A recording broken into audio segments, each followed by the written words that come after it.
Europe 1 Soir. Europe 1, 18h40, c'est l'heure de l'interview, Nicolas Poincaré. Oui, c'est l'heure de l'invité d'Arlette Chabot. Arlette, vous recevez ce soir le président de République Solidaire, député de l'Hérault et villepiniste. Oui, ami de Dominique de Villepin. Bonsoir Jean-Pierre Grand. Bonsoir. Alors, vous saviez que Dominique de Villepin allait être candidat à l'élection présidentielle parce que tout le monde en regarde en TF1 hier soir est tombé de l'armoire, pour dire les choses. Le 14 avril dernier, Dominique de Villepin, devant des journalistes, lors d'une conférence de presse importante, a présenté un programme pour la France. C'était pas pour se présenter aux élections cantonales. Ça, jusque-là, on est d'accord. Mais qu'est-ce qui l'a fait franchir vraiment le pas? Parce qu'on avait l'impression que ces dernières semaines, tout concourait à un renoncement. Mais renoncement, c'est pas son genre. Donc ça, c'était l'ambiance médiatique, c'était...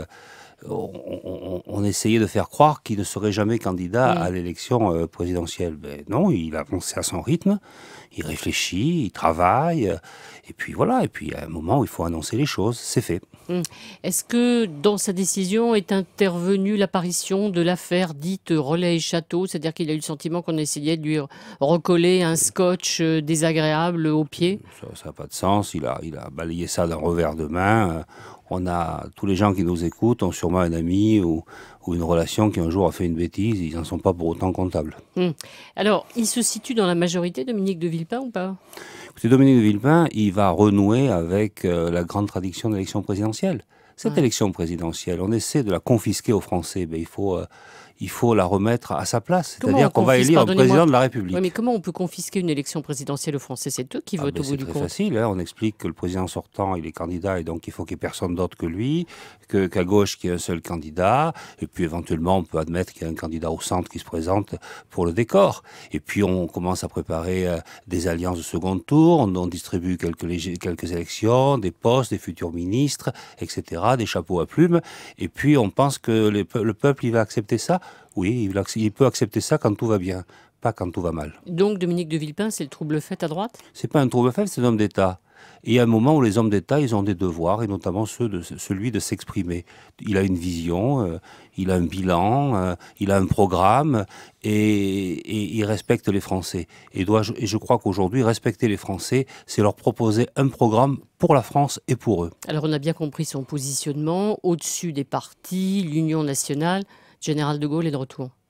Mais l'élection présidentielle, c'est quoi? C'est un homme ou une femme, et puis un programme. Et depuis, ça a changé, c'est une femme. Ça peut être une femme oui, aussi. C'est pour ça que je rectifiais.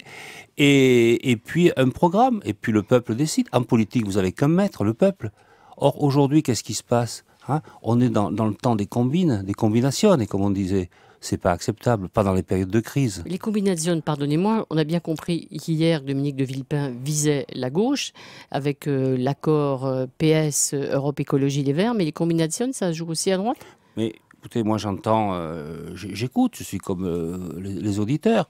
Aujourd'hui, qu'est-ce qu'il faut? Il faut proposer aux Français une autre politique, une alternative. Mais elles sont où les combinations, pardonnez-moi, monsieur Grand? Elles sont où à droite? Moi j'entends parler pour les législatives. Rappelez-vous, vous avez dû vous-même vous en faire l'écho, on proposait à Dominique de Villepin un siège de député des Français à l'étranger. C'est vrai ça ou pas? Écoutez, on s'en fout, parce que vous l'imaginez en train d'accepter ça. Mais il ne se regarde plus dans la glace le matin. Donc quand, par exemple, Marine Le Pen dit que la candidature de Dominique de Villepin, c'est un chantage et un moyen de négociation pour demain ou après-demain, elle a tort. Il ne cherche pas à négocier, il ne cherche pas à obtenir quelque chose de Nicolas Sarkozy. Moi, c'est pas anodin ce qu'elle a dit. C'est pas qu'elle a tort de dire cela. C'est qu'elle craint que la voix de Dominique de Villepin, cette voix qui a pesé si fort à l'ONU un certain jour, soit une voix qui porte auprès des Français, en particulier auprès des Français qui aiment la France et qui veulent qu'elle soit entre de bonnes mains. Alors, on a entendu hier Dominique de Villepin répéter que ses relations avec le président de la République étaient apaisées, républicaines. Donc c'est pour ça aussi qu'on s'est dit, mais alors pourquoi il va le chercher sur la compétition présidentielle? Ils sont apaisés, puisque quand le président de la République lui demande son avis sur des sujets importants, il le donne. Il le donne. Donc déjà, c'est une reconnaissance sur ses capacités à pouvoir donner des... Bon, et puis rien ne vous dit que Nicolas Sarkozy sera candidat à l'élection présidentielle. Parce que vous avez un doute encore. Ah oui, complètement. Alors vous êtes le seul, vous étiez le seul à savoir que Dominique de Villepin allait être candidat, à ne pas avoir été surpris hier, et vous êtes le seul aujourd'hui à penser que Nicolas Sarkozy ne sera pas candidat. Je n'ai pas dit cela aussi affirmativement, je dis que c'est une question qui peut se poser, oui, effectivement. Alors il a quand même eu des mots sévères qui visaient la politique du gouvernement et du président de la République, puisque ça, évidemment, cible l'accord européen. Il dit qu'aujourd'hui, la France est humiliée par la loi des marchés. Nous nous alignons sur des intérêts qui ne sont pas ceux de la France. Notre souveraineté nous échappe. En un mot, Nicolas Sarkozy est en train de laisser filer la France Ce qui est terrible, défendre la France. Ce qui est terrible dans cette phrase, c'est qu'à la limite, c'est pas lui qui le dit. Moi, j'ai regardé les commentaires et surtout les images et les sons du dernier sommet européen. On nous a expliqué que les décisions qui se prenaient, c'était pour les marchés, c'était pour rassurer les marchés. C'est pas Dominique de Villepin qui le dit. Ce sont ceux qui étaient au sommet européen. Vous voyez que c'est un aveu. Ils avouent leur culpabilité. Vous vous mettez à la place du Français qui entend ça. Alors vous êtes comme François Hollande, ou Dominique de Villepin serait comme François Hollande s'il était élu président de la République, il demanderait la renégociation du traité qui n'est pas encore rédigé d'ailleurs. Moi, je ne suis pas son porte-parole, je suis un soutien parmi bien d'autres, mais je suis aussi un Français de base, parce que des électeurs, certes, m'ont fait confiance, mais je suis un citoyen tout à fait normal. Et quand j'entends un sommet européen avec tous les chefs d'État, et qu'ils expliquent dans le compte-rendu de leur réunion qu'ils se sont mis d'accord, qu'ils ont pris ces décisions pour rassurer les marchés, franchement, ça m'énerve. Est-ce que ça vous énerve aussi quand vous lisez dans Le Monde aujourd'hui le président de la République dans une interview qui dit que la perte du triple A ne serait pas insurmontable? Écoutez, ça veut dire qu'on l'a perdu. Ouais. Et c'est surmontable ou insurmontable?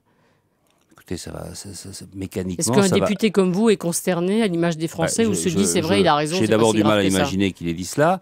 Et puis deuxièmement, je sais comme vous et comme tous ceux qui nous écoutent que ça voudra dire que les emprunts seront plus chers. Donc par définition, nous allons augmenter le déficit et la dette. Je vous demandais quel est l'adversaire, si Nicolas Sarkozy était un adversaire de Dominique de Villepin, ou est-ce que c'est pas plutôt François Bayrou qui est son adversaire? Dominique de Villepin, il ne se place pas du tout dans cette perspective d'adversaire. Il n'est pas le candidat de la droite, il n'est pas le candidat de la gauche, il n'est pas le candidat du centre, il est le candidat du métro à 18h le soir, c'est-à-dire de tous les Français. Il faut renouer avec l'esprit de cette élection. C'est pas une élection pour être député, pas du tout. C'est une élection pour diriger la France dans une période de crise.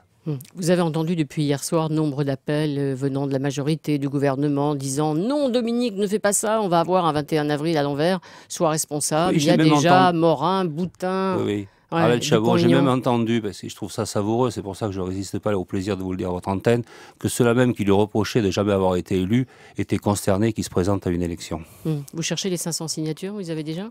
On ne les a pas déjà, mais on va les avoir. Vous savez, je ne pense pas que les maires de France refusent à l'homme du discours de l'ONU leur signature pour qu'ils puissent se présenter à la présidence de la République. Nicolas. Jean-Pierre Grand, des questions d'auditeurs pour vous. Vous êtes président de République Solidaire. Vous êtes nombreux? La constellation, c'est autour de 30 à 40 000 personnes. J'ai cru que vous alliez me dire 30 à 40 personnes. Non, mais dans le mouvement? Écoutez, moi, je vous invite à venir dans nos départements et à voir nos réunions. Et vous le multipliez par le nombre de départements. Nous avons aussi un très fort réseau social. Nous sommes très présents. Je vous signale qu'on a eu le premier réseau social politique en France. Avec combien d'amis sur Facebook?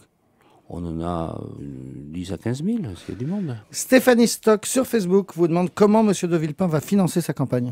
Eh bien, j'ai plaisir à lui dire que c'est un des sujets de la campagne qu'il faudra mettre sur la table. Est-ce que vous croyez qu'aujourd'hui, dans la période de crise, on demande à tous les Français de serrer la ceinture, on demande aux maires de regarder les budgets, on en est à compter les petits fours dans les réceptions? Vous trouvez normal qu'on dépense en argent public des dizaines de millions d'euros? Il fera une campagne à l'économie. Et cette campagne à l'économie, elle sera aussi efficace que si on jetait par les fenêtres des dizaines de millions d'euros. Un dernier mot, c'est Fabrice qui vous demande pourquoi vous avez signé le texte dénonçant la christianophobie. Il y a une christianophobie. Oui, alors là, il y avait un tout. Elle a raison de poser. Elle a raison de poser. Regrettez. Non, je ne regrette pas. Non, ma signature, c'est ma signature, je l'honore. Non, si vous voulez, il y avait un tout. Mais effectivement, je trouve qu'il ne faut jamais trop stigmatiser, tourner en ridicule les religions, quelles qu'elles soient. Il y a un moment où il ne faut pas le faire. Voilà. Alors, l'humour, oui, mais jusqu'à un certain point. Merci beaucoup Jean-Pierre Grand, député villepiniste de l'Hérault, invité d'Arlette Chabot. À demain Arlette. Demain avec un autre candidat à l'élection présidentielle, Jean-Pierre Chevènement.